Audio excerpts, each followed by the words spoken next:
Tá aparecendo aí, pessoal, o slide?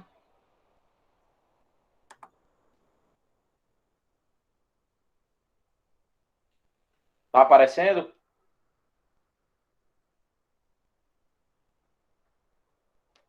No microfone. Que eu só consigo ver o slide. Vocês conseguem me ver e ver também o slide. Eu só consigo ver o material. Tá aparecendo aí? Tá sim, Fernando. Perfeito. Então vamos lá. Olha, a enfermagem perioperatória vai estudar o trabalho do profissional de enfermagem nos 3 tempos da operação, que é o pré, o trans e o pós. Então, a gente vai compreender o que é que acontece antes da cirurgia, o que é que acontece durante a cirurgia e o que ocorre depois do processo cirúrgico. Então, a enfermagem perioperatória estuda esses 3 tempos, conforme, não é, já foi explicado e repito, porque tem gente que começa a estudar no centro cirúrgico lá pelo pós-operatório já, completamente equivocado. O certo é estudar seguindo a sequência correta, do pré para o trans e para o pós. Turma entrando aqui. Minha querida Jamile, que prazer contar com você na aula. Então, olha, como eu estava falando para vocês, é complicado a gente tentar resumir os 3 períodos cirúrgicos numa aula assim para 60 slides. Mas a gente vai ver o que é que consegue fazer. Como é concurso público, a gente tenta ir em cima do que possivelmente caia. É uma aula que, à medida que eu construí ela, eu também estudei, porque não é meu ramo de atuação, passa longe de ser centro cirúrgico, mas mesmo não sendo um campo de atuação, a gente precisa sempre estar inato por dentro do assunto, porque o mercado de trabalho pode exigir isso da gente amanhã e toda prova exige. Eu sempre digo aos meus alunos, né, por exemplo, um curso de instrumentação cirúrgica para um técnico de enfermagem, se você puder fazer, é muito bacana, porque poucos, né, sabem pegar numa tesoura, por exemplo, de maio e dizer que aquilo ali é uma tesoura de maio. Vamos lá, pessoal. Então, cirurgia é um método de tratamento de doenças, lesões ou deformidades internas ou externas, executada através de técnicas geralmente realizadas com o auxílio de instrumentos cirúrgicos. Então, veja, um dos 4 setores do hospital, a clínica cirúrgica, onde o paciente fica no período, né, vamos dizer assim, de pré-operatório, vai para o centro cirúrgico, onde executa-se o transoperatório, e depois ele vai para uma sala de recuperação pós-anestesia para início do pós-operatório. A cirurgia ela é executada com técnicas tradicionalmente estéreis e com o auxílio de instrumentos cirúrgicos.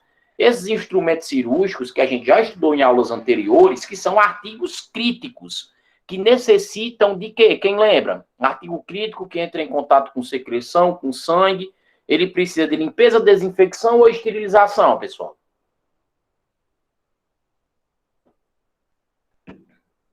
Quem lembra?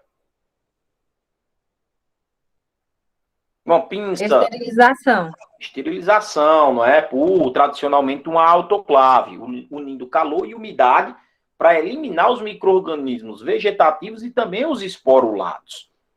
Então, o centro cirúrgico é o local do hospital conveniente para a execução da cirurgia.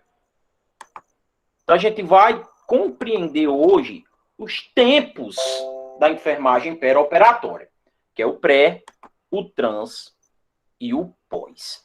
Professor, o que é o pré-operatório? O pré-operatório acontece desde o momento em que se decide fazer a cirurgia até a colocada do cidadão na maca cirúrgica.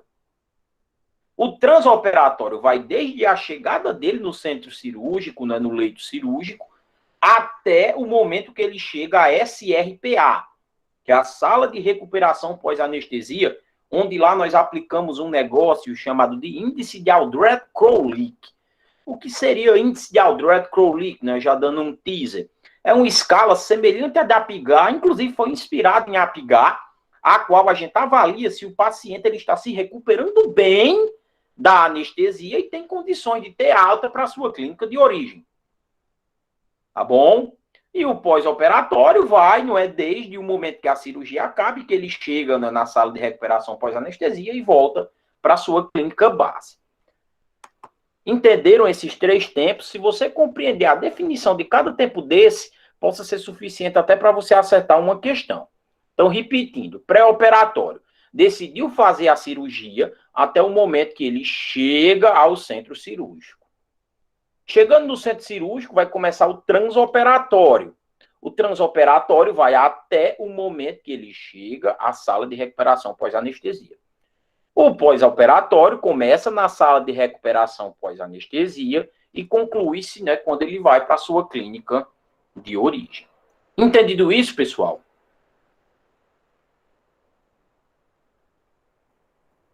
Entendido? Vamos se comunicar.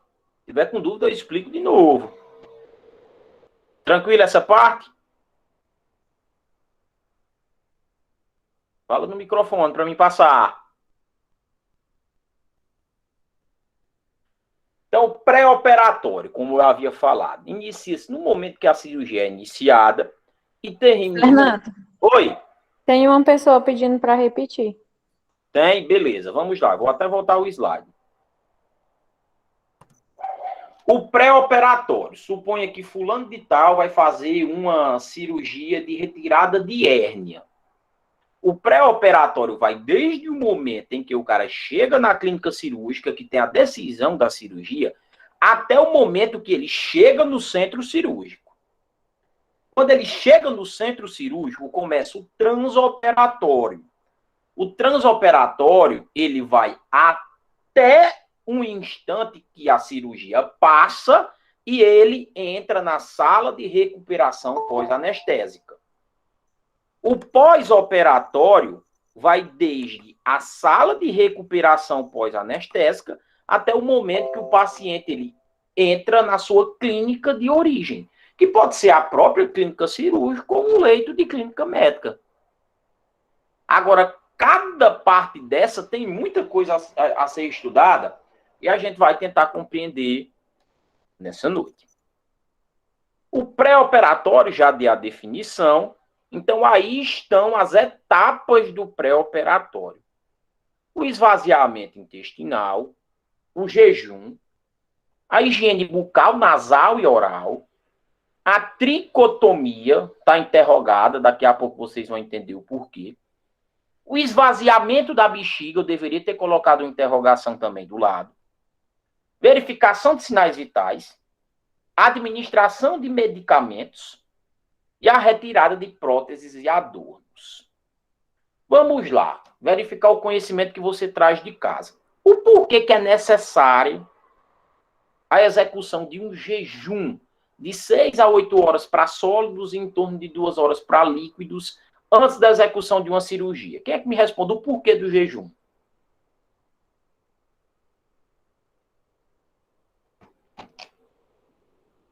O porquê que você precisa fazer um jejum antes de uma cirurgia? Porque quando você toma anestesia, ela pode dar náuseas e vômitos. É aquela resposta que seria um C cortadinho no meio, né? Sim. A anestesia, se o cara tiver, né, com a barriga cheia, induz sim a náuseas e vômitos. Mas qual é a consequência de uma pessoa vomitar estando inconsciente? Broncoaspirar. Perfeito, ela broncoaspira. O que é broncoaspirar? Um conteúdo estomacal, ele migra para um conteúdo que não é habitual dele.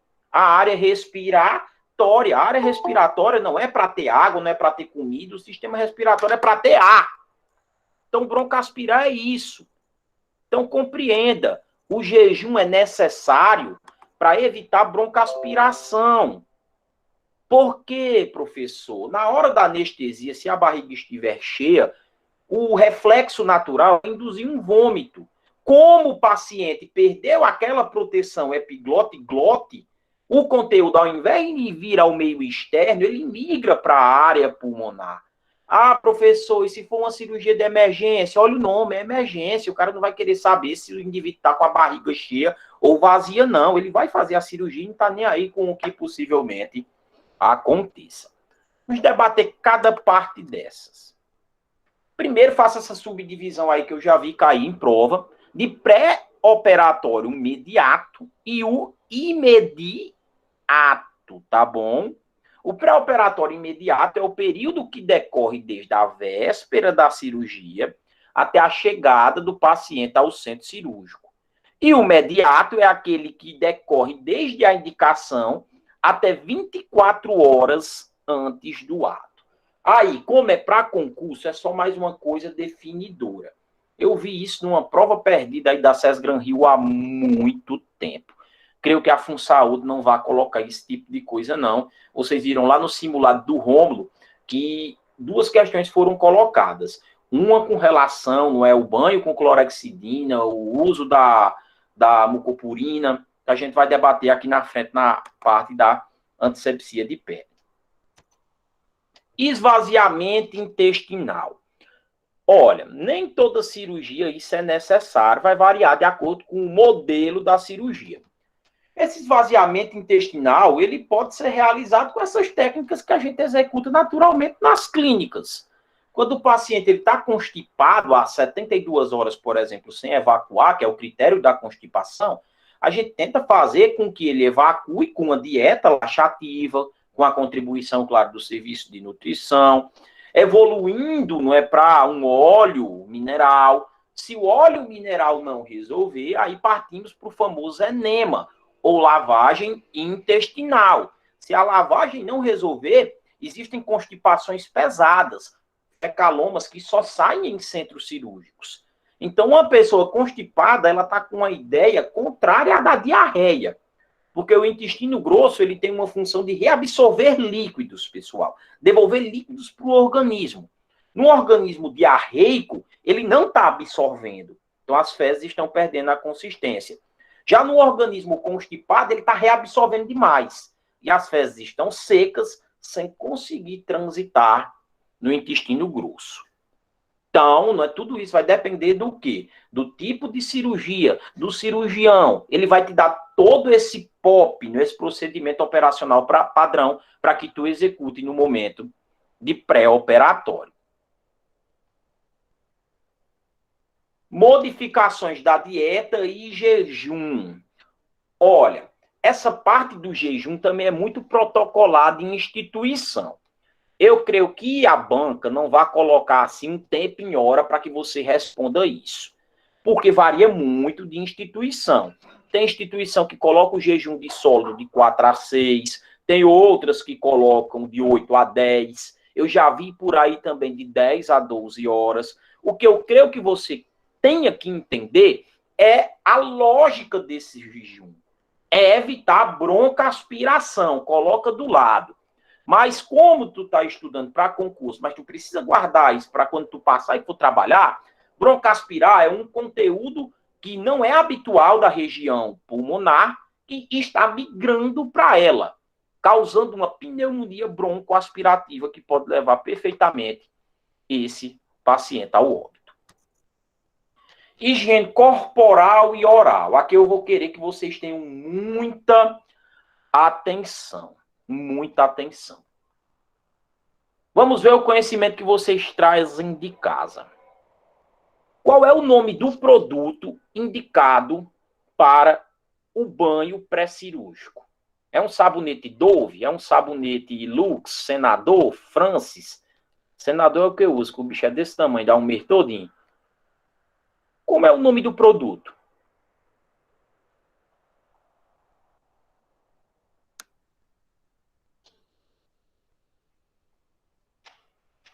Ninguém?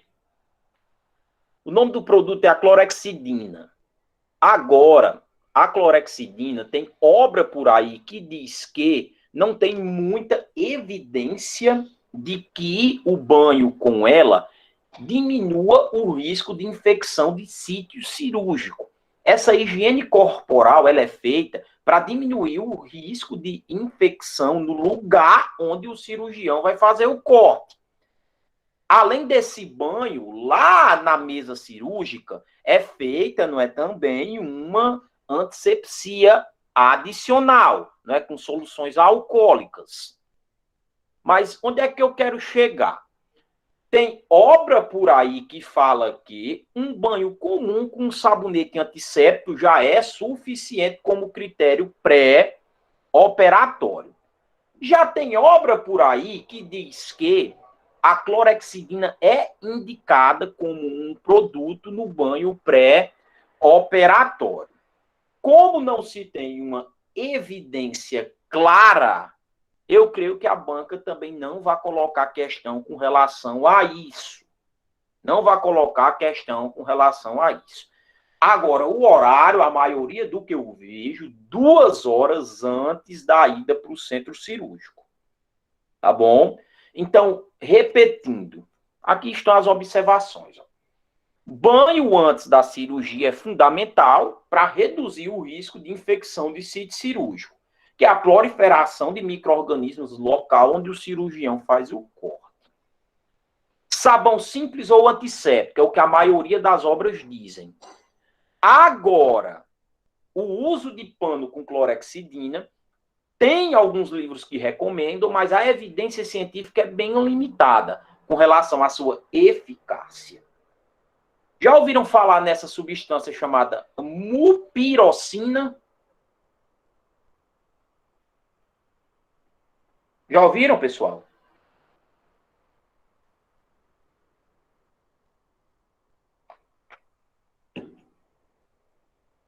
Eu não. Não? Olha, essa mupirocina, ela é utilizada na maioria dos hospitais como uma medida profilática. Essa mupirocina é aplicada na região nasal.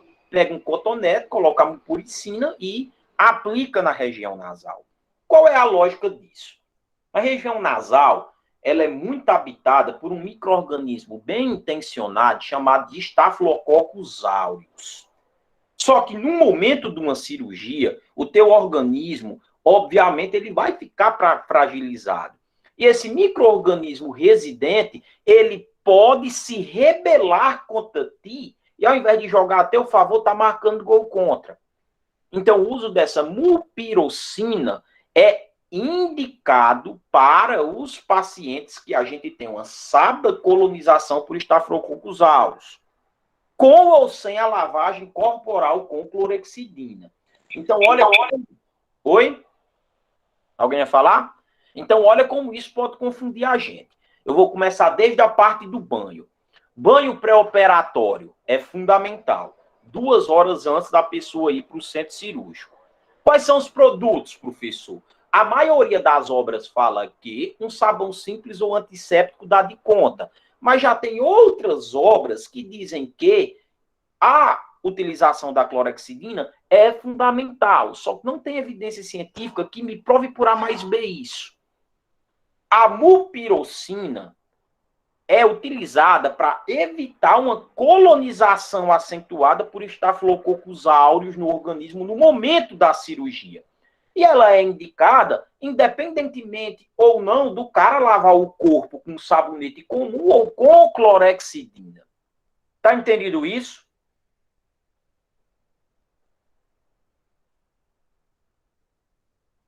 Alguma dúvida com relação a isso? Anota o nome desse produto. Mupirocina. Via nasal, viu? Pode passar? Entenderam isso? Vou anotando o nome desses produtos.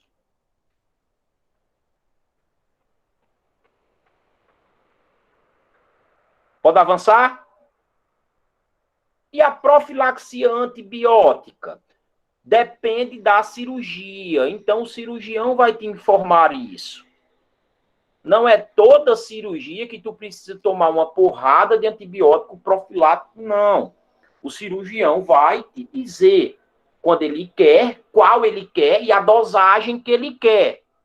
Então, o uso dessa profilaxia vai depender da cirurgia que for executada.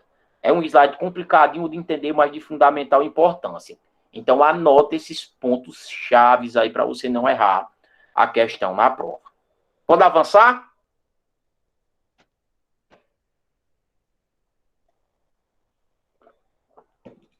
Pode passar, pessoal? Vocês se comuniquem comigo, senão eu fico perdido aqui. Sim. Pode avançar, né? Beleza. A clorexidina é uma preparação que pode ser utilizada também, não é? Lá no local onde o médico vai cortar. Então, para isso, quando a gente for explicar a organização da mesa cirúrgica, lá no cantinho vai ficar uma cuba, onde você vai colocar a clorexidina, vai pegar uma pinça Cherron, montar na gase e fazer uma antisepsia. Olha o termo, isso a gente já estudou. Antisepsia é você reduzir a carga microbiana numa região a um nível potencialmente seguro para o procedimento. Diferentemente de asepsia.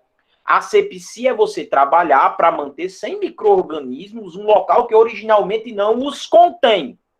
Você não consegue fazer uma asepsia da pele. Você faz uma antisepsia. Então, o produto, por exemplo, que você utiliza para fazer uma antisepsia antes de uma punção venosa é o álcool A70. Pode ser, não é, preparação alcoólica também para sítio cirúrgico? Pode, mas usa-se muito a bendita da clorexidina, que a gente tem uns 10 minutos que está falando dela. Escovar os dentes é fundamental? Sim. Na manhã da cirurgia e sem engolir a água, porque a água também quebra jejum. Tricotomia. Quem sabe me dizer o que é tricotomia?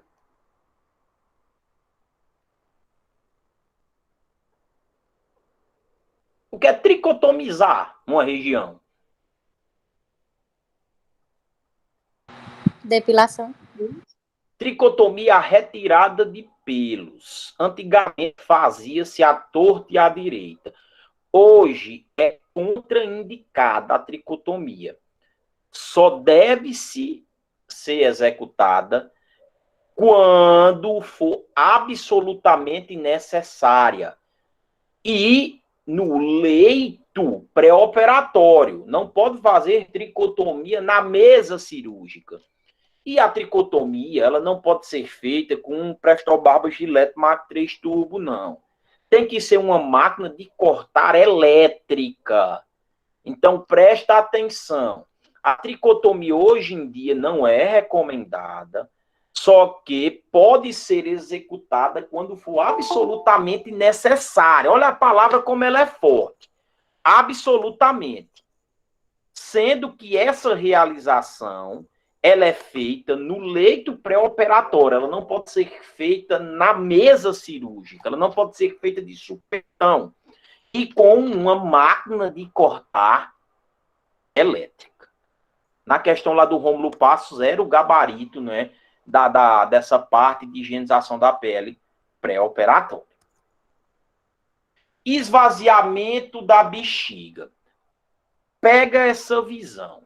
Nem todo paciente que vai para uma mesa cirúrgica, ele necessita de uma cateterização vesical de demora. Nem todo. Quem determina se há essa necessidade ou não é o anestesista, que é um membro fundamental, sem ele a cirurgia não ocorre. Então, é o anestesista que diz se tem a necessidade desse paciente ter um catéter vesical de demora. Se for uma cirurgia de curto tempo, não tem, não é a precisão.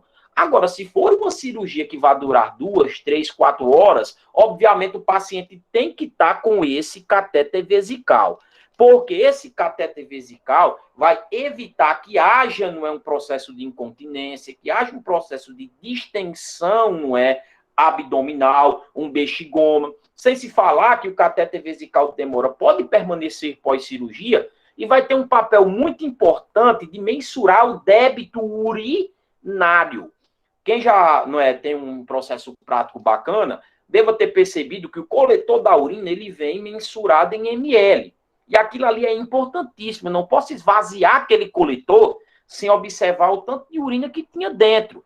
Porque, veja, se você esvaziou 500 ml da bolsa e o paciente bebeu só 400 ml de água, ele está com déficit de 100 ml. Ele pode perfeitamente apresentar um quadro de desidratação. Então, aquele coletor 100 milimetrado, ele não é em vão. Se o paciente estiver lúcido, a gente orienta que ele urine antes do procedimento cirúrgico. Mas essa parte do catéter ser obrigatório, isso é balela.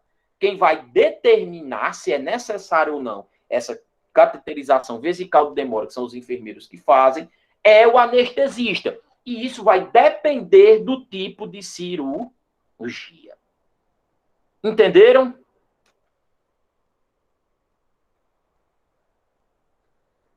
Alguma dúvida sobre essa parte do esvaziamento da bexiga do paciente?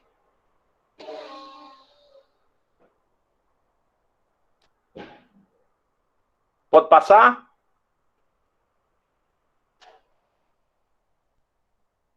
Pode. Pode passar, né?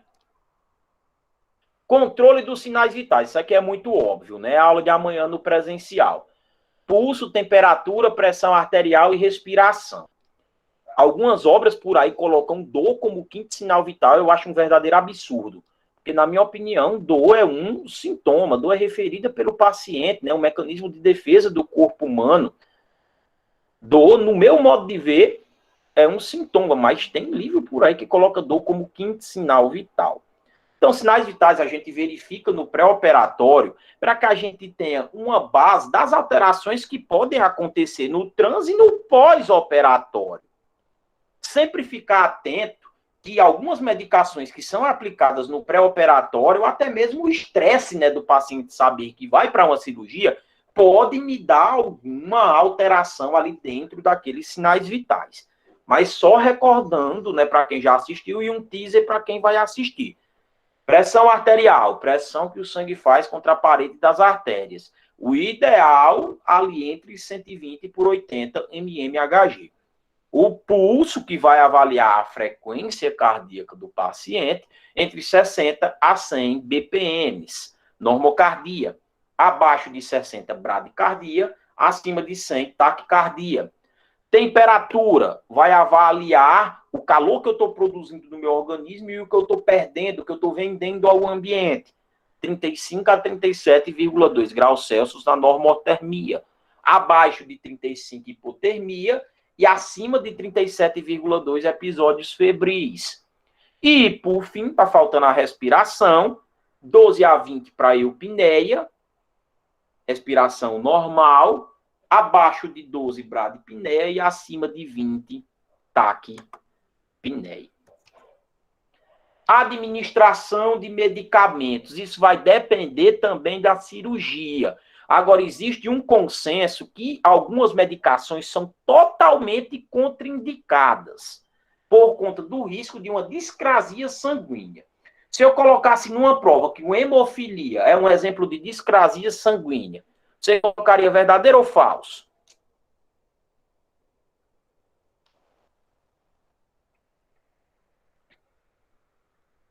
E aí?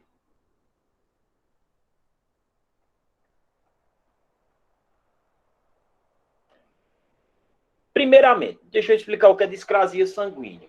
É você ter alguma patologia ou ter tomado alguma medicação, ter utilizado algum produto que faça com que as plaquetas corpóreas diminuam. Então, a discrasia sanguínea, a hemofilia é um exemplo?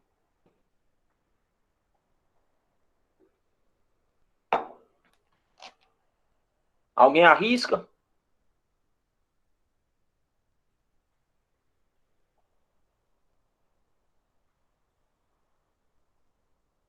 E aí?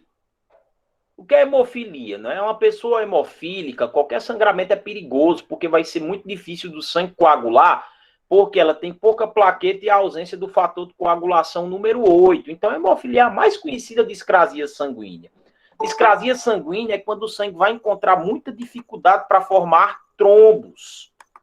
Muita dificuldade para formar trombos.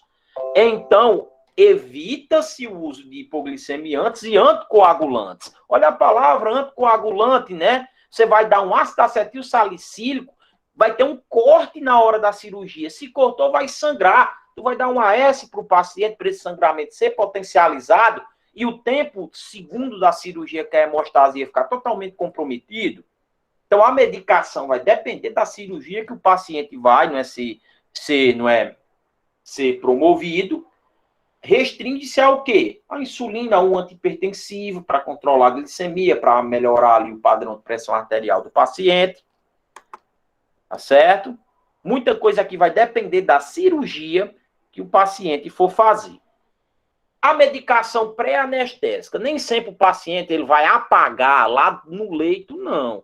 Às vezes o médico já pede para que se administre uma medicação pré-anestésica para que ele já chegue meio grogue lá na mesa cirúrgica. Então, o anestesista ele faz uma visita no leito do paciente antes da cirurgia para observar suas condições e verificar se há ou não a necessidade dessa medicação pré-anestésica. Então, tá aí algumas finalidades embaixo.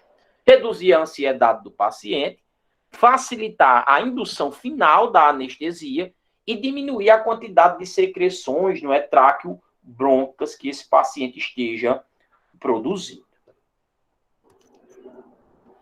Aqui também eu acho que não é segredo para ninguém, né? Remoção de próteses, dentadura, alguma parte férrica que ele tenha do corpo, retirada de esmalte, de brinco, de anel, de pulseira, tem que se retirar. Pode nem trabalhar com isso, né? NR32 proíbe.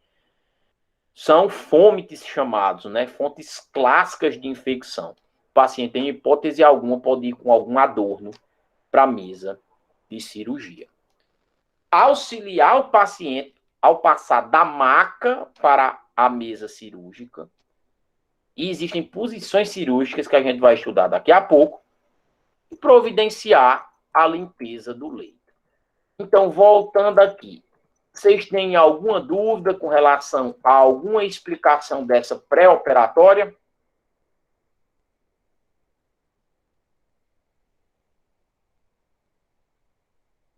Entenderam todos esses pontos explicados?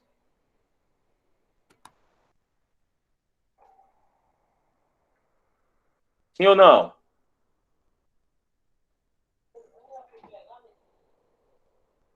Entenderam, pessoal?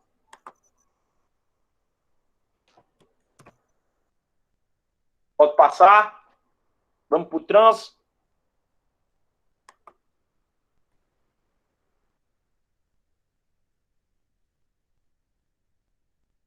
Vamos lá, alguém me dá uma luz aí. Pode seguir?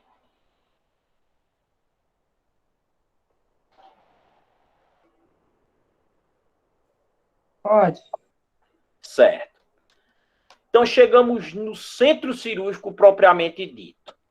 O transoperatório é o momento em que o cara chega no centro cirúrgico, inicia-se ali, e acaba quando ele vai para a sala de recuperação pós-anestesia. É claro, né, quando o cara escapa da cirurgia. O transoperatório é o tempo maior que tem. Tem muita coisa interessante para a gente estudar aqui. Primeiramente, essas posições cirúrgicas. A mesa cirúrgica, ela é que nem aquele robô dos Power Rangers, né? Antigamente a gente comprava, né, um Lego, né, aqueles brinquedinhos que a gente encaixava, que colocava assim várias posições. Então, a depender do tipo de cirurgia, tem uma posição adequada.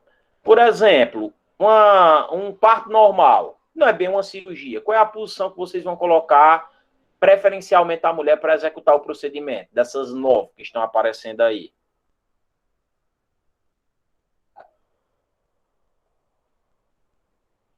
E aí? Pela imagem dá para ter uma luz aí. Qual é a posição? É a litotômica, né? Mas hoje em dia o Litoto- parto é humanizado, ela pode ter do jeito que ela quiser. A única posição contraindicada para parto é o decúbito dorsal sem inclinação, né? Se for uma equipe que respeita as vontades da mulher e ela quiser ter o filho de revestrez, a equipe que se vire. Mas a posição litotômica é a mais utilizada, não é nem porque seja a mais confortável para a mulher. É a posição mais confortável para os profissionais que vão fazer o parto. Mas a posição de litotomia, aproveitando já para explicar, é a posição indicada para procedimentos na região, não é, íntima, para procedimentos de órgãos pélvicos e geniturinários. Posição supina, a famosa, né, decúbito dorsal, indicada para cirurgias cardíacas, para cirurgias respiratórias, para cirurgias gerais, é a posição realmente mais utilizada. A posição prona. A posição prona, ou decúbito ventral, com a barriga voltada para o colchão, ela é utilizada para cirurgias de estruturas que ficam mais posteriores. Por exemplo, se a prova colocasse que cirurgias renais, a posição ideal para a execução é a prona. Vocês colocarem verdadeiro ou falso?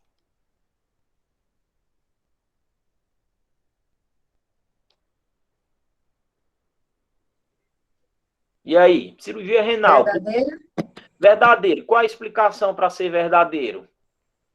Porque os rins, ele fica mais lateralizado, né? Então, eu creio que a cirurgia tem que ser feita atrás, não na frente. Pode-se fazer em decúbitos laterais, mas a resposta ideal é que os rins são estruturas mais posteriores do que anteriores.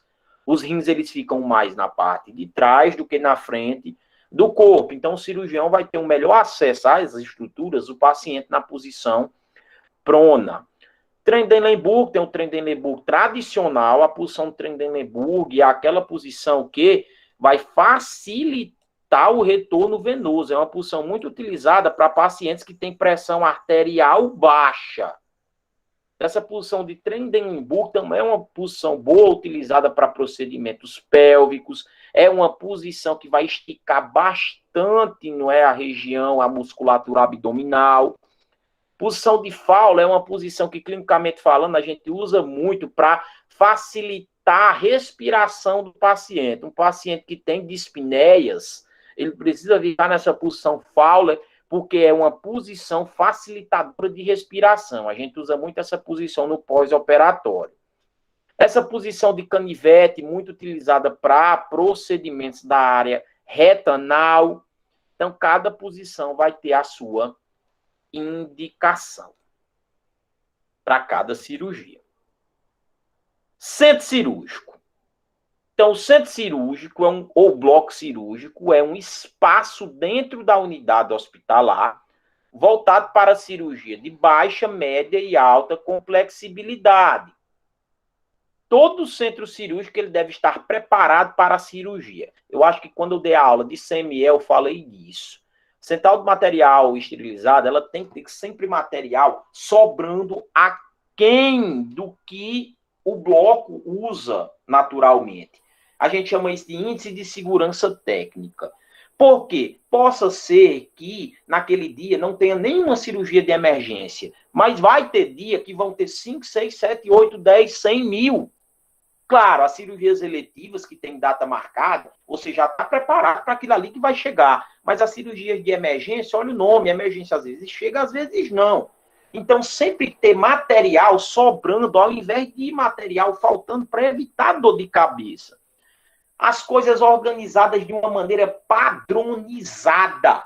Por exemplo, vai ter carro de emergência no centro cirúrgico? Claro que vai. Carro de emergência ele tem uma padronização.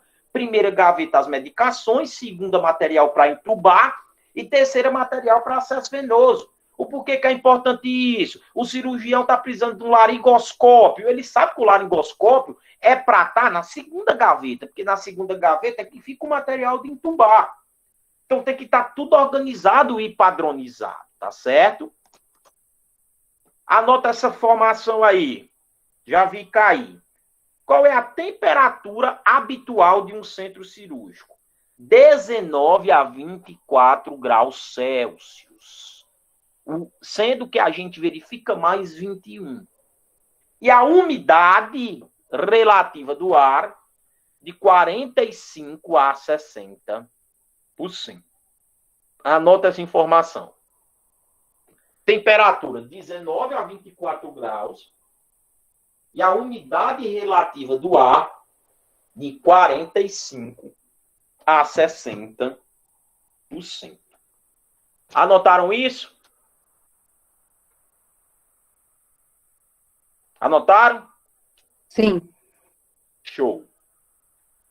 Vamos lá.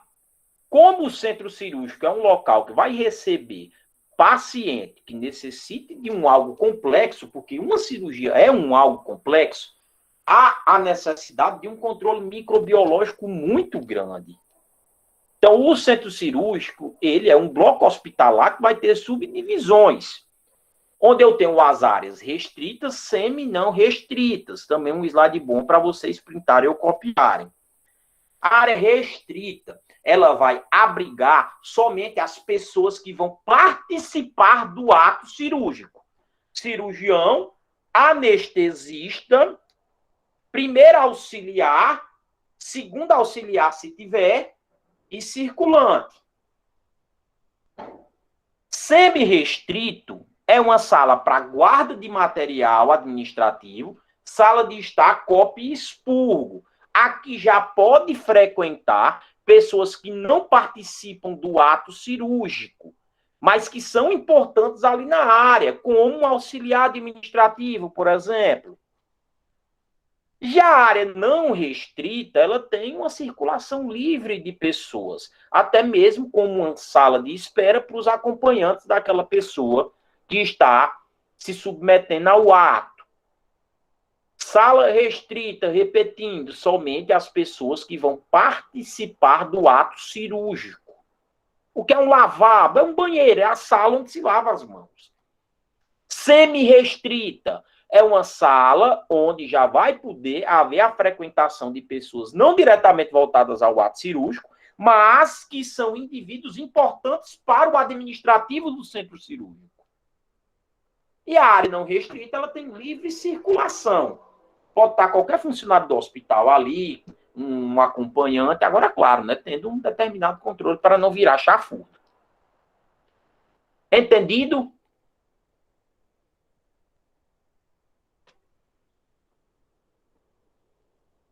Posso avançar? Pode, Fernando. Ó. Também é outro slide importante. Estamos estudando a estrutura do centro cirúrgico. Determina-se que o hospital ele tenha uma sala de cirurgia para cada 50 leitos não cirúrgicos. Por exemplo, o hospital ele tem 15 leitos de pediatria, ele tem mais 15 leitos de clínica médica adulta masculina, e ele tem mais, deu o quê? 15 pediátricos e 35 de clínica médica. Não são leitos especificadamente cirúrgicos, mas recomenda-se que tenha uma sala de cirurgia para cada 50 leitos que não são diretamente voltados à cirurgia. E uma sala de cirurgia para cada 15 leitos em clínica cirúrgica. Eu acho que deu para vocês compreenderem isso. Se o hospital tiver 50 leitos que não são da clínica cirúrgica, é indicado uma sala de cirurgia para tomar de conta daquilo ali. E a cada 15 leitos de clínica cirúrgica, uma outra sala para cirurgia. Deu para entender essa explicação ou ficou confuso? Então é assim. Tanto faz ela ter 50 leitos ou ter 15 leitos. É uma sala só, ou seriam duas? Não, vamos supor. O hospital ele tem que portar as 4 clínicas básicas. Pediátrica, obstétrica, clínica médica e clínica cirúrgica. Se o hospital tiver 50 leitos, o ideal é que tenha uma sala para cirurgia. Esses 50 leitos não obrigatoriamente cirúrgicos. Por exemplo, o hospital da minha cidade, ele pode ter 50 leitos, mas não ter centro cirúrgico. Mas, por ele ter 50 leitos, o ideal é que ele tivesse uma sala de cirurgia. Tá certo? A cada 15 leitos que são designados cirúrgicos, o certo é que tivesse uma sala de cirurgia. Então, se tu trabalha num hospital que tem uma clínica cirúrgica que tem 30 leitos cirúrgicos, o certo é que aquele hospital tivesse 2 salas de cirurgia. Entendeu? Entendi. Agora eu entendi. Pronto. E a sala pode ser pequena, média ou grande. A sala pequena é para cirurgia assim mais simplória, uma cirurgia, por exemplo, oftalmológica, uma cirurgia de otorrinolaringologia. Sala média para cirurgia gastrointestinal e sala grande para cirurgia cardiovascular, neurológica, respiratória e ortopédica.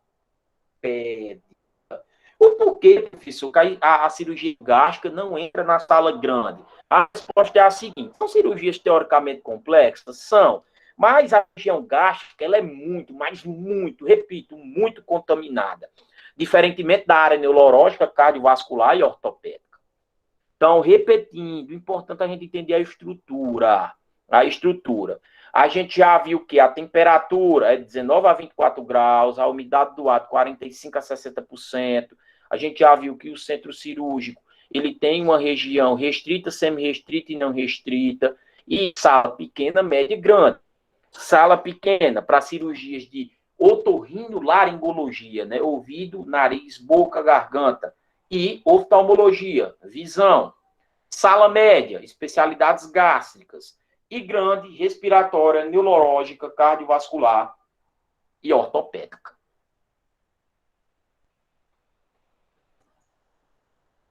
Quanto à estrutura, as portas devem ser largas, do tipo vai e vem, para uma maca poder passar sem dificuldade.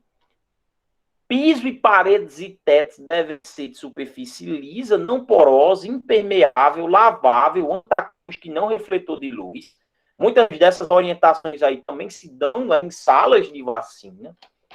Devem conter também janelas, iluminação, ar-condicionado, tomadas com 2 tipos de voltagens e ambas com dispositivo de aterramento e rede de gases.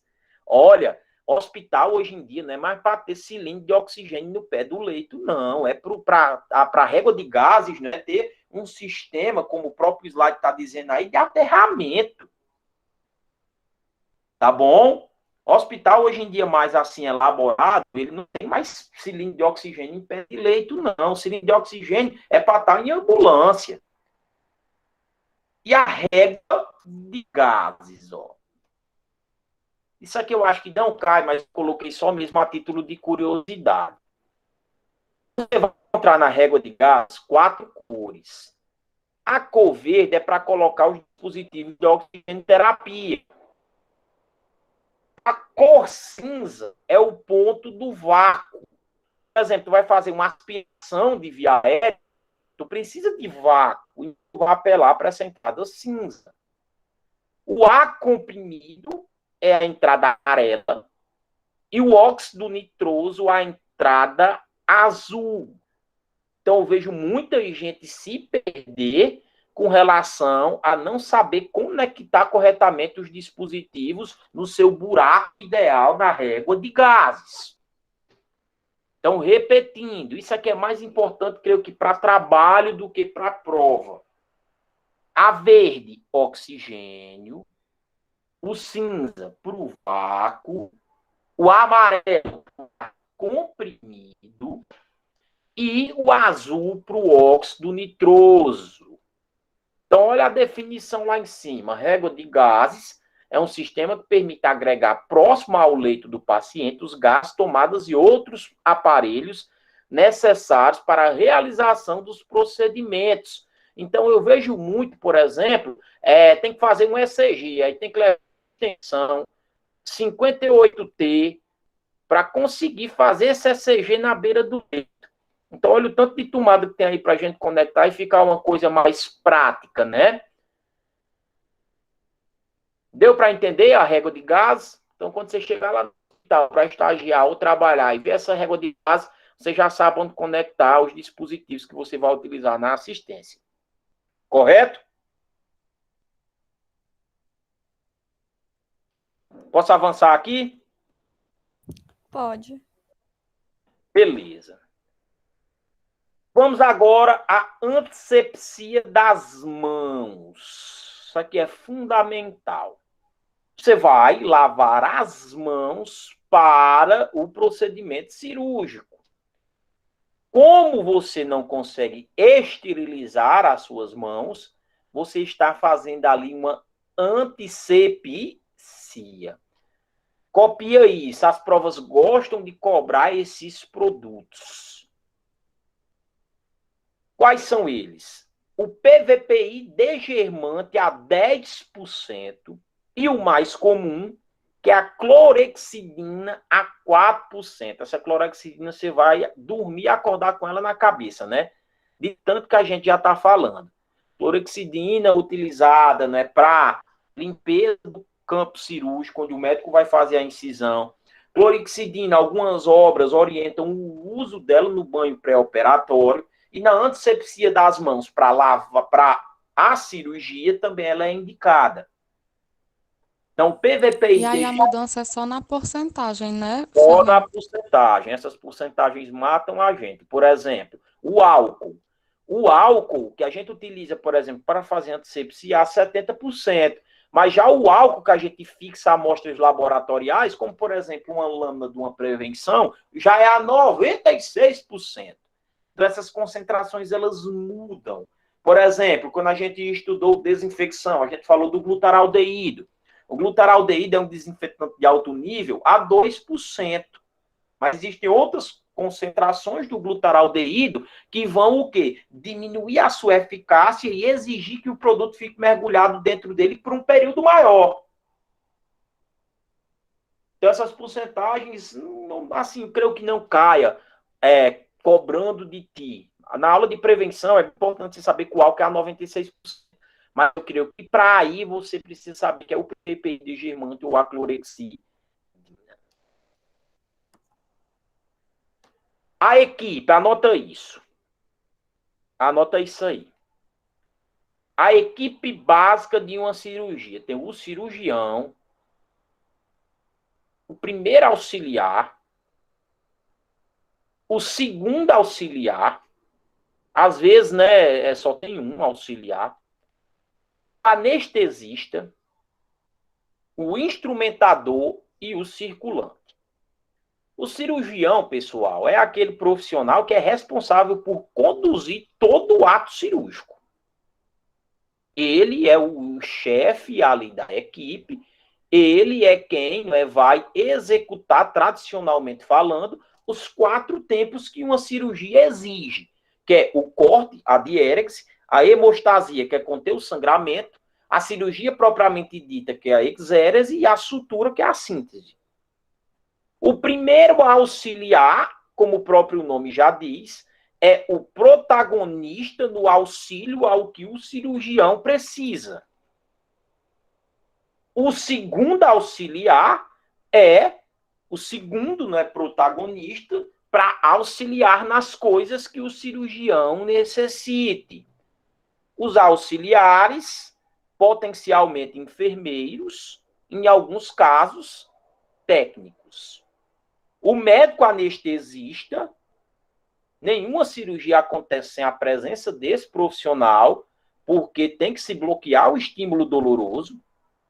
O instrumentador, que é aquela pessoa que monta a mesa cirúrgica, é aquela pessoa que o médico vai dizer, pinça tal, tá aqui, doutor. Só me lembro do Pica-Pau, né? Tem um episódio que o Pica-Pau tá operando, né? Aí ele diz, ketchup, né? Maionese, aí faz um hot dog. E o circulante, que é aquela pessoa que vai ficar ali no pé do procedimento para ser uma espécie de quebra-galho. Qualquer imprevisto que ocorrer, essa pessoa está ali para resolver. Então, essa é a equipe do centro cirúrgico. Então, tá aqui, né? Bem direitinho o que cada um faz. O cirurgião, ele tem a responsabilidade integral do ato operatório. É um médico. O auxiliar, como o próprio nome diz, auxilia o cirurgião para fazer antisepsia operatória, para ajudar o instrumentador na montagem da mesa cirúrgica, providenciar os cuidados pré-operatórios, prontuários, exames, enxugar e cortar fio de sutura. O instrumentador, elemento fundamental. Já falei isso, né? É muito bacana quando o profissional ele sabe pegar uma pinça, sabe pegar uma tesoura e sabe dizer qual é aquela dali. E isso é difícil, porque você precisa observar as ranhuras, né? Sábado, lá no Santa Maria, eu expliquei. Exerce as suas funções e, algumas vezes, ele faz a função do segundo auxiliar, quando não tem o segundo, ou quando tem os dois e os dois estiverem ocupados. O anestesista, ele faz a anestesia. Daqui a pouco eu vou explicar os modelos de anestesia. A gente tem a geral, a gente tem a regional e a gente tem a local. A geral o cara paga por completo. A regional é mais voltada a fazer com que diminua-se a movimentação do abdômen abaixo. E tem a local, que é só paralisar, diminuir o estímulo doloroso no canto que o médico vai mexer. Então, por exemplo, o cara vai fazer uma sutura porque levou um corte no antebraço, leva-se 2 pontos. Precisa fazer uma anestesia geral? Claro que não. Precisa fazer uma anestesia regional, radiana ou peridural? Também não. Uma anestesia local, lidocaína, faz a sutura bonitinho ali. Então, é o anestesista que decide isso. Qual o melhor modelo de anestesia para cada caso. Por exemplo, as cesarianas é RAC. Quando precisa de alguma anestesia por alguma intercorrência em parto vaginal, é epidural. A gente vai entender daqui a pouco. E o circulante é o Severine, né? O quebra-galho. É aquela pessoa que vai estar ali de prontidão para qualquer intercorrência, ele está ali para resolver. Alguma dúvida sobre o povo da fala? Vamos perguntar, meu povo, vamos perguntar. Alguma dúvida sobre a função de cada um desses aqui na sala cirúrgica?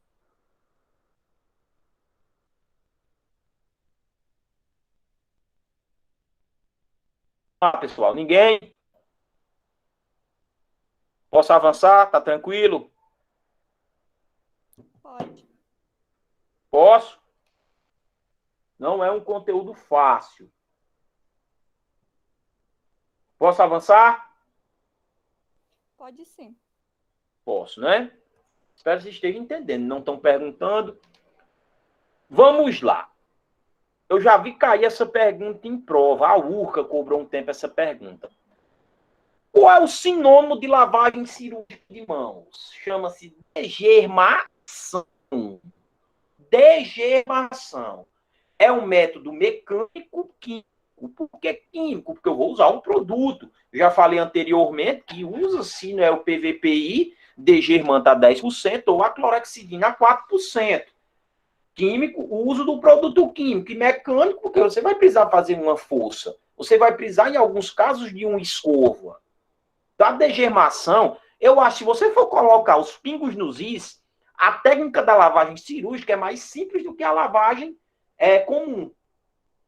Lembre-se que a gente tem a lavagem simples das mãos, que é feita com água e sabão, a lavagem antisséptica, que é feita com um produto antisséptico, exemplo, o álcool 70, a técnica é a mesma, e a lavagem cirúrgica, que é a degermação, método físico-químico, com esses produtos já citados, o PVPI e a clorexidina.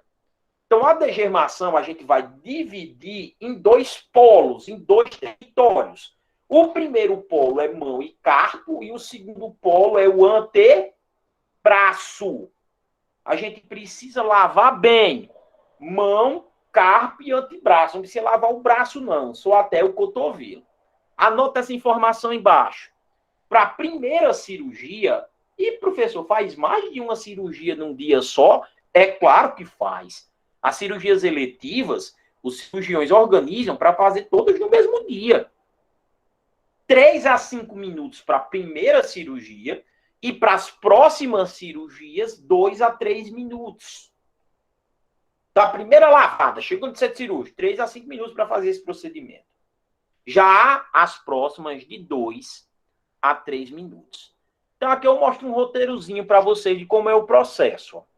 Chegou, mão em concha, água. O bacana é que sejam, né, aquelas torneiras que tem os sensores, que você coloca a mão de baixo e a água sai. Pegou o produto e passa de baixo, né, de cima para baixo.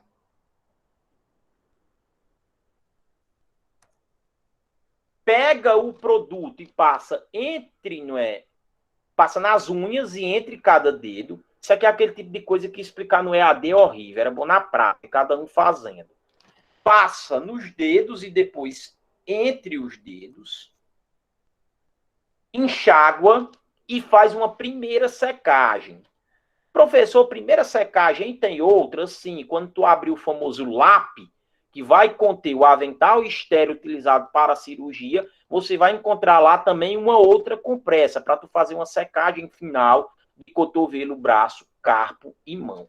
Então, repetindo, não sei se dá para vocês verem daí.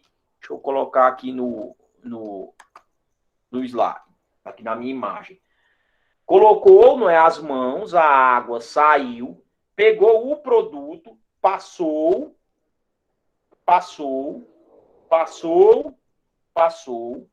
unha, entre os dedos e enxugou. Fez primeira secagem.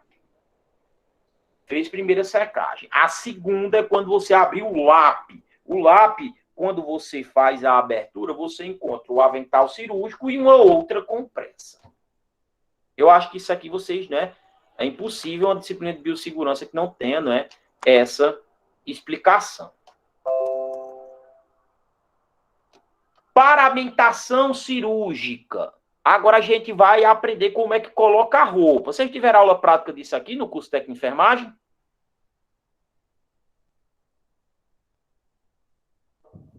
Não. Oi? Não, Fernando.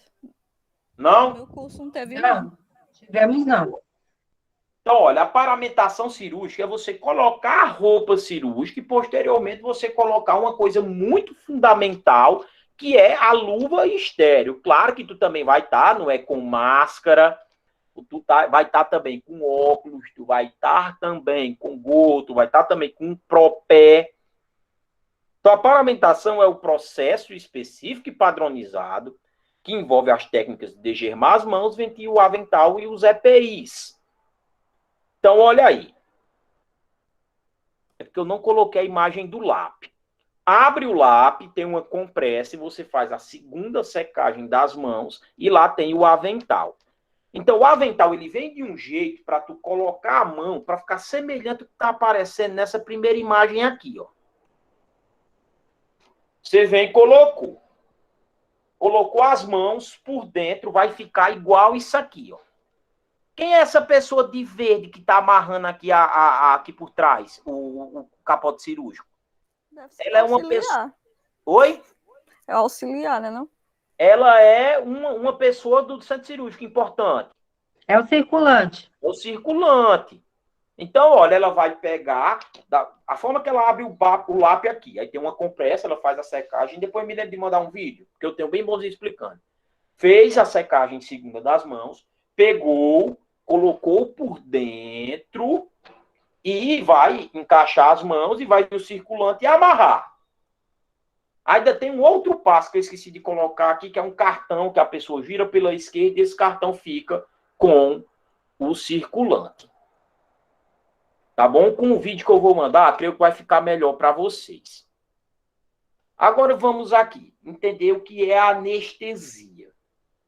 A anestesia é feita, claro, pelo anestesiologista. O clínico geral, ele não tem propriedade e nem autorização para fazer anestesias regionais e gerais. Ele só pode fazer anestesias locais.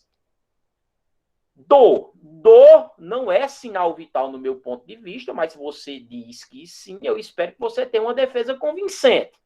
Dor, para mim, é um sintoma relatado pelo paciente. E é uma sensação desagradável, mas importantíssima do meu corpo. Porque se eu colocar minha mão numa panela quente, eu tenho que ter o sentido de dor para retirar daquilo ali e não ter uma queimadura mais séria. Então, a dor na anestesia, ela precisa ser bloqueada. E existem 3 formas da gente bloquear a dor no corpo humano. O primeiro, que é muito utilizado na anestesia local, que é bloquear os receptores da pele. Então, vamos lá. O cara se cortou, foi lá no hospital e as bordas estão muito afastadas, necessitando de uma aproximação por sutura. Quando o médico olha ali, ele subentende que necessita-se apenas de 3 pontos. Então, ele vai fazer uma anestesia geral, ou uma RAC, ou uma epidural? Não. Basta ele pegar uma lidocaína, fazer uma anestesia ali, bloqueando, né, os receptores dolorosos da pele e costurar. Entenderam?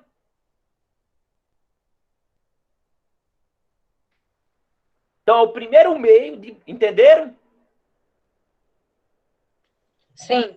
Então, o primeiro meio de bloqueio de dor. O segundo, aí o bicho já começa a pegar. O segundo é bloqueando os estímulos nervosos periféricos. Eu sempre tiro o chapéu para um aluno que chega dominando a anatomia humana. Você lembra que o sistema nervoso ele é formado pelo central, que é o encéfalo e a medula espinhal, e o sistema nervoso periférico, que é o meio de comunicação entre o sistema nervoso central e o restante do corpo, formado por 12 pares de nervos cranianos e 31 pares de nervos espinhais. Então, esses nervos, eles pegam a informação das estruturas corpóreas, levam à medula espinhal, a medula espinhal leva até o encéfalo, e o encéfalo interpreta aquele estímulo. Então, se eu estou movimentando a minha perna nesse exato instante, um nervo está pegando esse estímulo, levando até a medula está levando até o encéfalo, e o encéfalo está interpretando que eu estou querendo movimentar a minha perna. E está permitindo isso. Então, um segundo meio da gente bloquear os estímulos dolorosos é bloqueando a chegada da informação do nervo periférico na medula espinhal. Se a informação não está chegando, a medula espinhal não leva até o encéfalo para que haja uma interpretação. E, por fim, no encéfalo, o estímulo está chegando, o nervo periférico está trazendo a informação até a medula espinhal, está levando até o encéfalo, só que foi administrada alguma coisa que está impedindo que o encéfalo reconheça o estímulo. Então, se tu está prestando atenção da aula e não está me perguntando porque está entendendo, eu acho que tu já está fazendo uma associação bacana aí do outro lado. Ação no local exato, anestesia local. Bloqueando os nervos periféricos de levarem a informação até a medula. Anestesia regional, epidural ou raquidiana. E no encéfalo, anestesia geral. Professor, qual é a diferença entre o médico optar por uma anestesia raque ou epidural ou optar por uma geral? A geral, ele vai optar quando for uma cirurgia de grande proporção, uma cirurgia que necessite mexer em estruturas nobres. Na cirurgia geral, na anestesia geral, o paciente obrigatoriamente tem que estar entubado. Se ele vai apagar, ele vai respirar como? Então, o paciente está entubado e conectado numa fonte de oxigênio que potencialmente seja um ventilador mecânico. Agora, precisa o cara estar entubado numa RAC, por exemplo, uma cesariana, né? Possa ser que tenha uma mãe aí do outro lado que tenha passado por isso. Tu foi entubada na cesariana? Não, só o Não há cateterzinho necessidade na RAC. Não há necessidade na epidural. Só na anestesia geral é que tem, obrigatoriamente, a necessidade da intubação do paciente. Slidezinho complexo. Mas se você entendeu o que eu expliquei aqui, você falar isso perto do anestesista, você sendo técnico de enfermagem, ele vai dizer, puxa vida, viu? Contrata, manda contratar. Bota ela no centro cirúrgico. Deu para entender alguma coisa aí ou querem que eu explique de novo? Eu só botar uma aguinha aqui.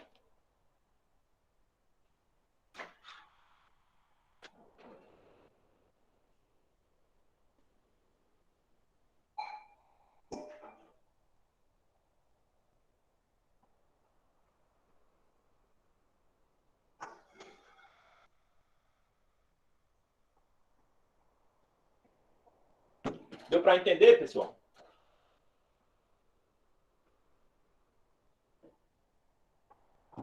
Posso passar esse slide? Pode, Fernando. Aqui para tu estudar em casa. Ó. Fernando, Oi. alguém pediu para você explicar novamente. Pronto, vamos lá. Entender essa parte da anestesia aqui. Anestesia é o quê? É você reduzir a sensação de dor, reduzir ou eliminar. Então, a anestesia ela pode ser de 3 formas. Ela pode ser local, regional ou geral. A anestesia local é aquela que eu vou eliminar o estímulo de dor somente no local do procedimento.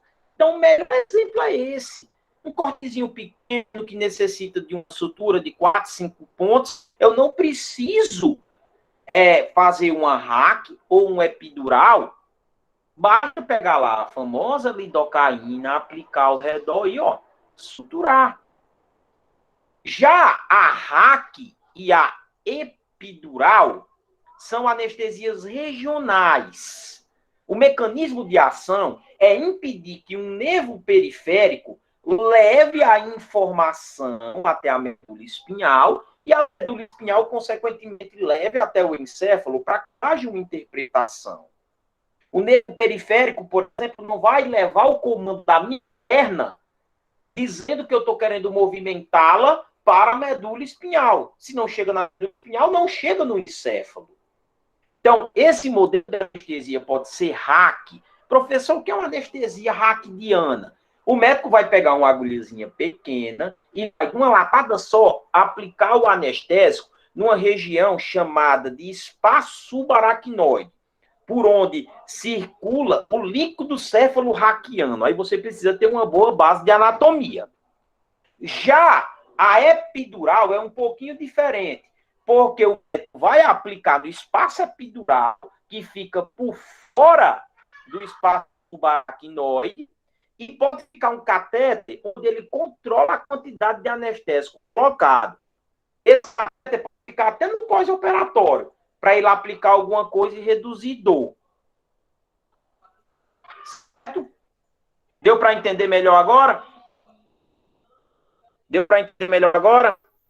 Deu sim, eu já ia perguntar a diferença entre as duas. Pronto. Eu acho que eu tenho uma foto aqui que fica melhor para você compreender. Ó, pronto. Olha essa foto aí. Tá dando para ver bem essa foto aí? Dá sim. Acho que dá para entender. É porque esse mouse aqui para riscar, ele é muito ruim. Observa aqui, ó. Hack. A hack é aplicada aqui, ó, no líquido céfalo-raquiano, dentro do espaço subaracnoide. A epidural já é aplicada fora, ó. Tudo com o intuito de barrar a chegada, né, da informação do nervo periférico. Ó. Tá bem bonitinho aqui embaixo para tu estudar posteriormente. Agora vamos para os tempos cirúrgicos. Copia ou print esse slide. Nem que eu espere 10 minutos para tu copiar. É importante você ter esse conhecimento aí. Vamos lá. Chegou o momento da cirurgia começar. A cirurgia ela tem 4 tempos, meu povo. Copia aí, se secar e dor. Quais são os tempos de uma cirurgia? Isso é bem simples de entender. Diérese, hemostasia, propriamente dito, eu quero que vocês coloquem como exérese. E a síntese. Pessoal, o que é diérese? É o momento que o cirurgião corta a estrutura. Ele faz diérese com bisturis e tesouras. Bisturis e tesouras. Presta atenção. Primeiro tempo da cirurgia, diérese. É o momento do corte. Ele corta utilizando bisturis e tesouras. Se ele cortou, vai sangrar. O segundo tempo da cirurgia é o momento que o médico e a equipe contêm o sangramento. Esse tempo é chamado de hemostasia. Hemostasia. Só um minuto, pessoal.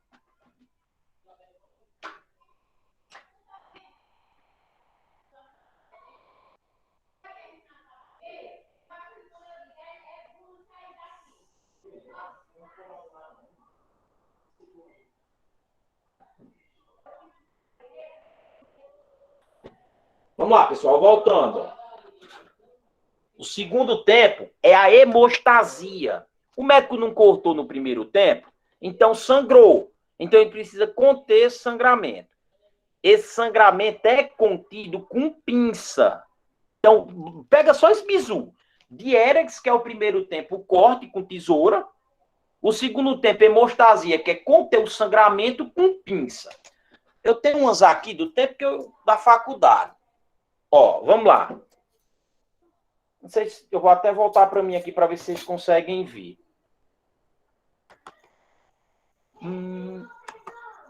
Ó.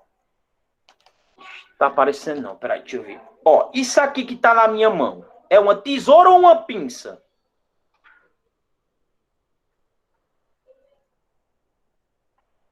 Eu acho que é uma tesoura, pelo que a gente tá vendo assim, mais ou menos. É Tá uma vendo legal, tesoura. não? O porquê que é uma tesoura? Duas coisas, para você cravar que isso aqui é uma tesoura e não é uma pinça. Cadê? Primeiramente, não tem ranhura. Segundamente, não tem trava. Então, esse instrumental aqui, ele é utilizado no tempo de diérex ou de hemostasia? Diérex. Diérex é utilizado para cortar. Isso aqui é uma tesoura de maio. Tesoura de maio pequena curva. Eita. Agora, olha isso aqui. Isso aqui é uma tesoura ou é uma pinça? Não dá para ver, não, que a câmera do computador também não é boa. E nem tá aparecendo no ângulo aí para vocês. Ó, isso aqui é uma tesoura ou uma pinça?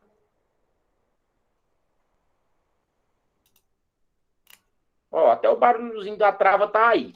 Isso aqui é uma pinça. Isso aqui é uma pinça Kelly. O porquê que eu sei que é uma pinça Kelly, pessoal? Porque ela não tem ranhuras em toda a sua extensão. Pinça Kelly, ela só tem ranhura até a metade. Então, são miudezas que diferenciam uma coisa para a outra. Como é uma pinça, é utilizado no tempo de hemostasia. Então, isso aqui é muito importante. Então, o primeiro tempo, diérex, é o corte. O corte é feito com bisturis e com tesouras.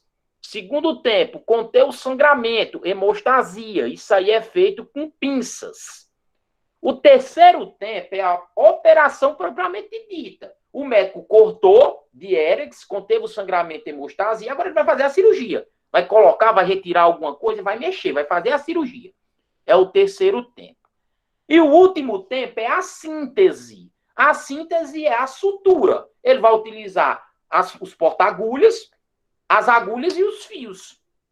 Então, esses são os tempos da cirurgia. Dúvidas nessa sequência?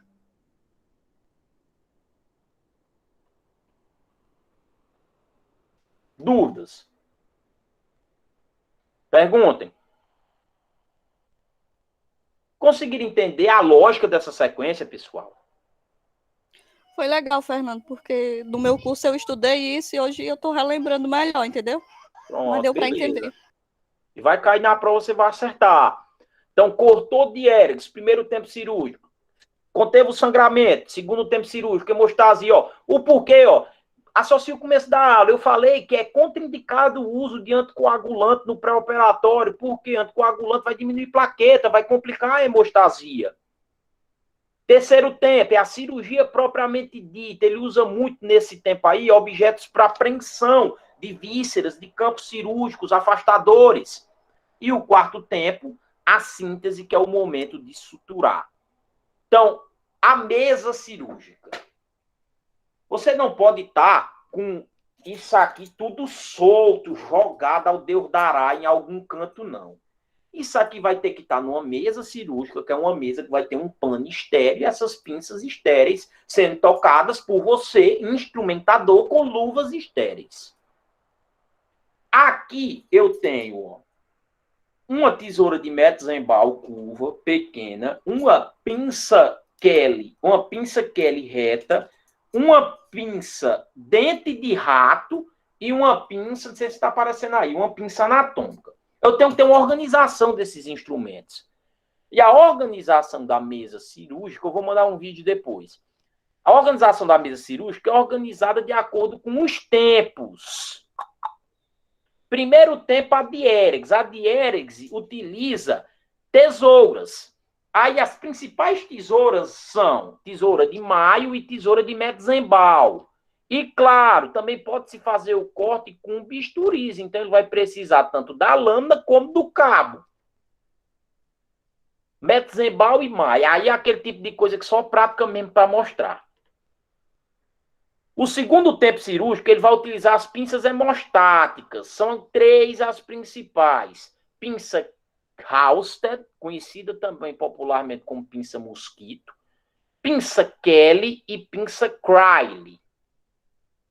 O terceiro tempo, com relação à organização do material, você pode colocar aí pinças que não entram nos outros tempos, mas são utilizadas para fazer preensão, como a pinça dente de rato, como a pinça anatômica, como a pinça de Alice, como a pinça Kotcher. E, por fim, o tempo de síntese, onde você vai utilizar os porta-agulhas e vai utilizar os fios de sutura. Fio de sutura, que é o seguinte, quanto maior o número, menor é o diâmetro e a força do fio. Então, isso também é o médico, né, que pede o tipo de fio que ele quer para cada região. Então, o fio 10 é um fio fino, um fio grosso, fio 2. Aí tem vários modelos de fios, né, também. Nylon, catiguti. Então, tá aqui, ó. Instrumental cirúrgico, aqui para fazer antisepsia, pinça Penn, pinça Foster. Também utilizado para fazer preensão. Instrumental cirúrgico de diéregs, né, a tesoura de Metzenbaum, para cortar os tecidos. Tesoura de May, também corta tecidos, mas ela é muito boa para cortar fio de sutura, cortar gaze. Pinças de hemostasia, Kelly, Kotcher e Halsted. Isso vai mudar de acordo com as ranhuras. Continuando para apreensão, pinça Alice, Collin, Duval. E o material de síntese, porta-agulha e agulha. E os afastadores, né? Não adianta, por exemplo, o médico fazer uma diéregs, cortar o abdômen numa laparotomia, conter o sangramento no segundo tempo, se ele não, esticar ali para ele poder explorar. Aí ele utiliza os afastadores, né? São essas pecinhas feias aí. Afastador de Gosset, de Balfour. O principal que a gente vê é o afastador de Finochet. Vocês viram isso no curso de vocês? Eu não vi nada disso. Tô achando meio feio essas peças aí, De né? jeito nenhum. Se perguntassem para vocês o que era um afastador de Finochet e botasse na frente, não acertava o que era, não. De jeito nenhum. Primeiro. Eu nem vi. Não acertava nada, só vi sair em filme. Nunca nem vi, Lira. Aí tem outro, ó, tanto de peça aí para você aprender, né? Afastador de Farabô, de Doyen, de Davan, suprapúbico. Isso aí é coisa realmente de gente que tem especialidade na área, né? Para saber todos esses aí, né? Por exemplo, esses que estão aparecendo aí eu não conheço. Só conheço o de Farabô, que é esse aqui primeiro.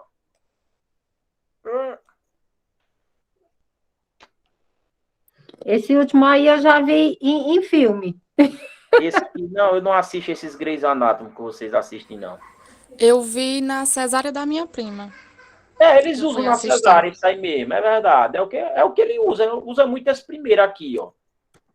Aqui, o de Finocheto.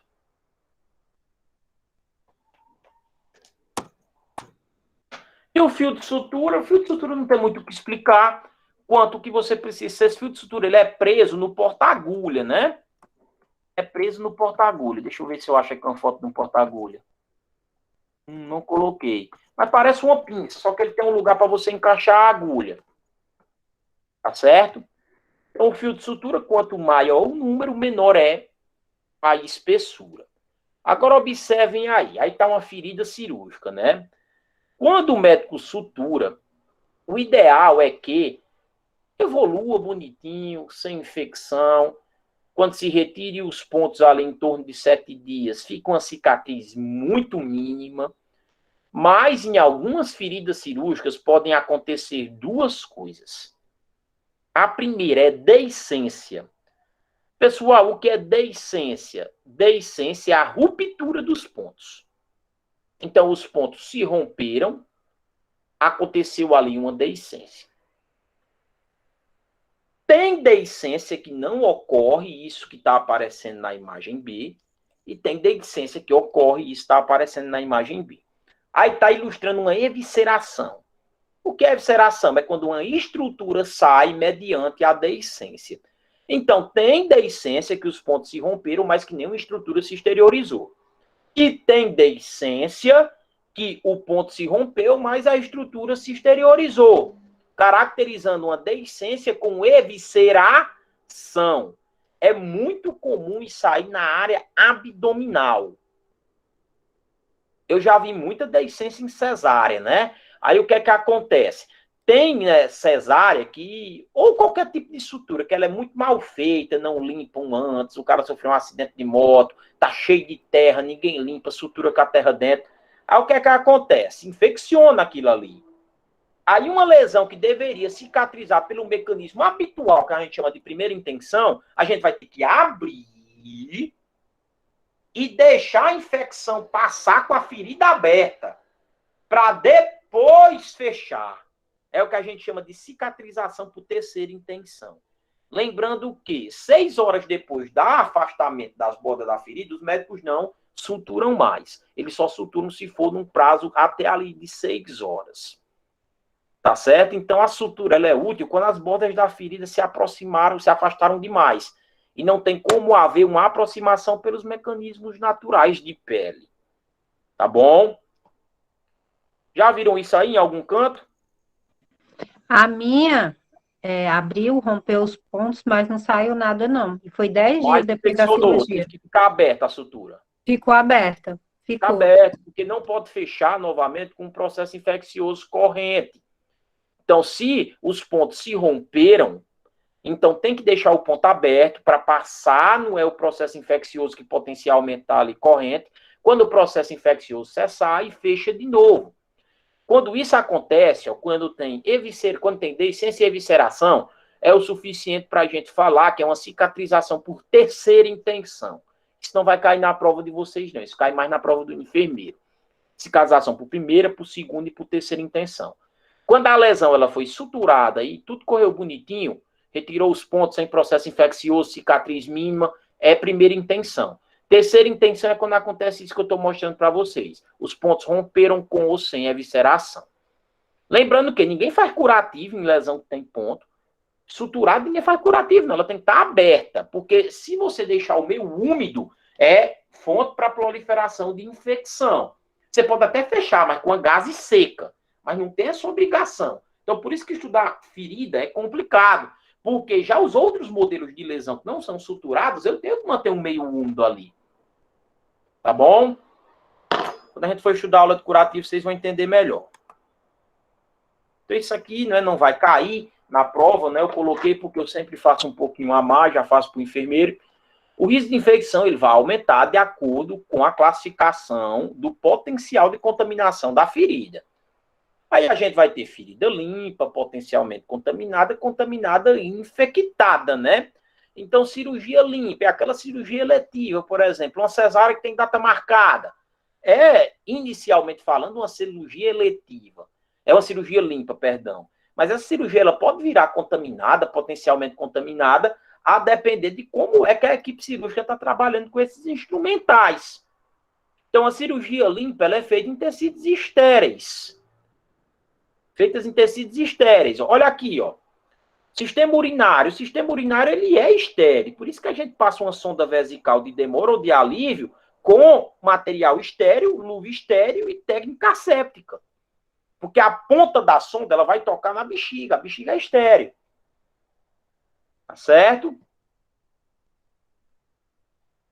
Então, isso aqui não cai. Eu vou passar para a gente ir para o que cai, que é isso aqui. Período de pós-operação. Vai desde quando terminou a cirurgia e o cara chega na sala de recuperação pós-anestesia.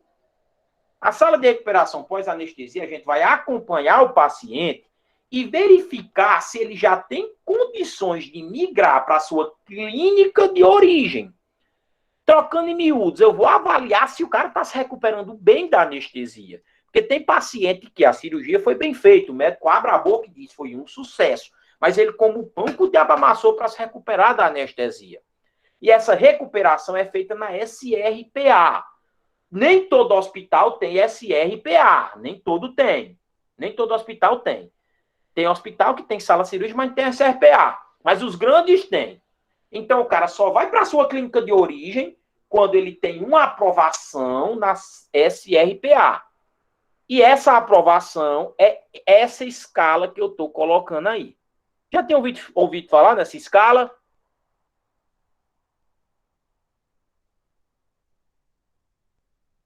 Já, pessoal?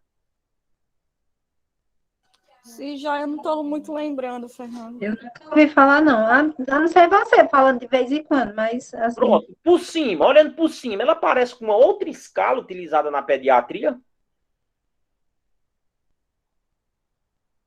Apigar? Pronto, ela é uma cópia, ela foi inspirada no Apgar. O Apgar é o quê? Uma escala a que a gente vai avaliar no primeiro e no quinto minuto, avaliando 5 parâmetros, dando nota 0, 1 ou 2, 0 é o pior, 2 o melhor resultado, para avaliar se o bebê está se recuperando bem a vida extraútero, porque no intraútero está tudo bacana para ele. Tem líquido para ele virar bunda canastra, para ele fazer o ribuliço que ele quiser. Se a mãe for saudável, ele está tendo uma boa nutrição, ele está respirando ali pela conexão útero-placenta-cordão. Quando ele vem ao meio externo, ele encontra um mundo totalmente diferente. Ele já vai ter que respirar por conta própria, se alimentar, buscar alimentação por conta própria, controlar sua temperatura por conta própria. E tem bebê que não consegue se adaptar bem a isso, a esse novo mundo extraútero. Aí o Apgar serve para isso, no primeiro e no quinto minuto. Quando o Apgar dá 8, 9 e 10, o bebê não está tendo dificuldade para se readaptar ao extraútero. Então, o Aldred-Crowley, claro, vai avaliar parâmetros diferentes. No Apgar é coloração, tônus muscular, irritabilidade reflexa. Já o Aldred-Crowley, que são outros parâmetros. Mas a análise é a mesma. 5 parâmetros, avaliando 0, 1 ou 2. 0 é o pior resultado, 2 é o melhor. Quando é que o médico vai julgar, que o anestesista vai julgar, que o cara tem condições de sair dessa sala de recuperação pós-anestesia? Quando o resultado do Aldred-Crowley der 8, 9 ou 10. Anota isso. Então, ó, ele vai avaliar a atividade muscular. Se o paciente, depois da anestesia, movimenta os 4 membros, ele dá 2. Respiração, se o cara consegue dar aquela tossida bacana, ou ele consegue respirar sem apresentar dispneia, ou com a dispneia bem leve, né? Ele vai dar nota positiva, 1 ou 2.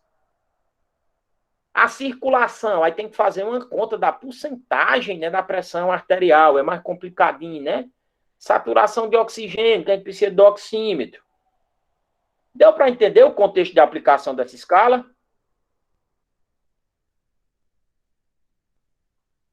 Deu não, Fernando. Oi? Deu não, é complicado. Não, ó, não vá se pegar. O que é que eu quero que você saiba? Que essa escala serve para que o médico e o anestesista deem alta do paciente do centro cirúrgico para que ele migre para a clínica que ele veio antes de entrar na sala de cirurgia. Então, essa escala serve para que o médico veja se o cara está se recuperando bem da anestesia. Então, ele vai aplicar nessa escala, observando 5 parâmetros, dando nota 0, 1 ou 2. Por exemplo, tu está trabalhando lá, né, tu é médica. Tu recebeu o cara na sala de recuperação pós-anestesia e tu vai aplicar o índice de Aldred-Crowley. Aí tu observa que o paciente movimenta os 4 membros. Tu deu 2 a ele, então, de nota. Tu nota que o cara consegue respirar sem dispneia. Tu deu 2 de nota aqui no segundo parâmetro. Circulação. Tu nota que a pressão arterial dele está entre 20% a 49%. A gente faz uma conta, né? 20% a 49% menor do que antes da anestesia. Nota 1. Consciência, ele está orientado. Que dia é hoje? Sexta-feira. Que horas são? 8h19. Deu 2. E a saturação de oxigênio está maior do que 92. Deu 95. Então, tu também deu 2. Então, a nota Aldred-Crowley dele é 9. Tu pode, na condição de médica, dar alta a ele da sala de recuperação pós-anestésica? Pode. pode, porque 8, 9, 10 você pode dar alta. É. Então ele está se recuperando bem da anestesia, ele não vai ter possivelmente maiores complicações. Entendeu? Entendido. Uhum. Agora me lembrei lá da minha aula, das últimas matérias que teve, cadeiras que eu vi isso aqui. Agora eu tô lembrando. Assim, agora, o que é que eu acho que vai cair para você? Apenas para você saber que essa escala existe e que ela deve ser aplicada para dar alta da sala de recuperação pós-anestesia. Então, no pós-operatório, não, o profissional de enfermagem recebe o paciente de volta segura na clínica cirúrgica. Tem alguns que precisam ainda ir para um leito de UTI. Recolhe o prontuário, né, e entrega para o profissional, né, lá da clínica cirúrgica para ele fazer uma conferência de dados. Verifica sinais vitais novamente, para sempre estar fazendo parâmetro com o pré, com o trans e com o pós.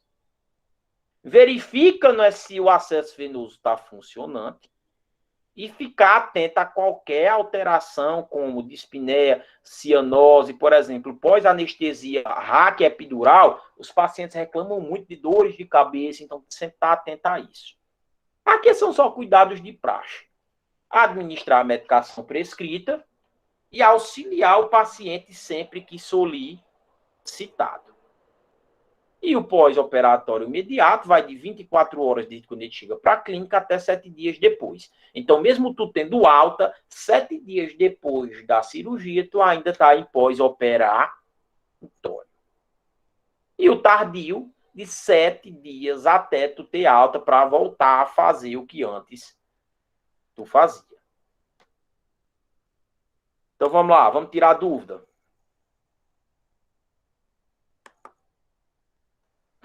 Tirem dúvidas aí. O que é que vocês viram na aula?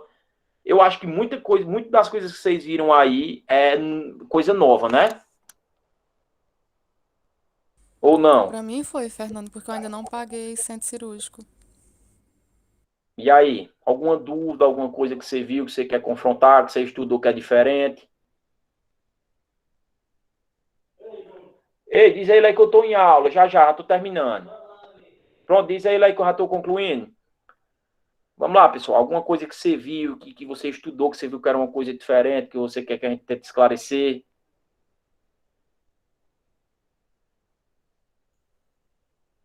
Pinça e tesoura. Pinça, James, é porque... Deixa eu ver se eu consigo enquadrar aqui para tu. Ó, é fácil de entender. Pinça. Deixa eu colocar minha tela maior, que eu acho que fica melhor. Oh, meu Deus. O que foi? Oxente, cadê minha imagem?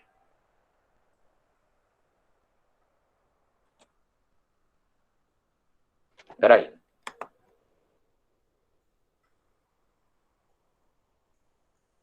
Vocês conseguem ver minha imagem em tela cheia aí ou não?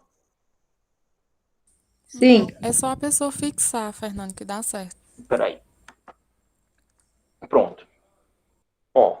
Agora ficou melhor para mim. É porque a câmera do computador não é boa. O porquê que eu sei, James, que isso aqui é uma pinça. É uma tesoura, perdão.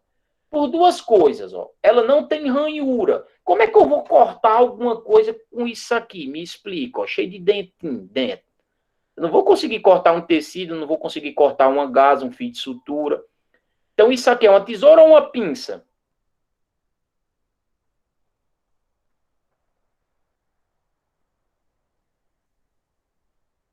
É uma pinça, ó. Tem uma trava também, ó.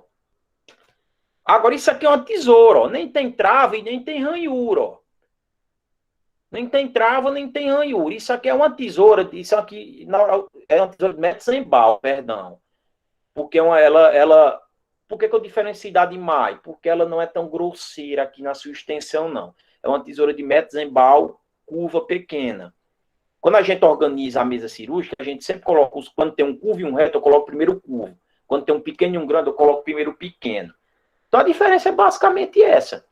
Aí, assim, é aquele tipo de coisa que eu ainda tenho dificuldade no EAD. Por exemplo, dando aula de antropometria. Como é que eu vou ensinar no EAD tu atar uma balança? Tem como, né?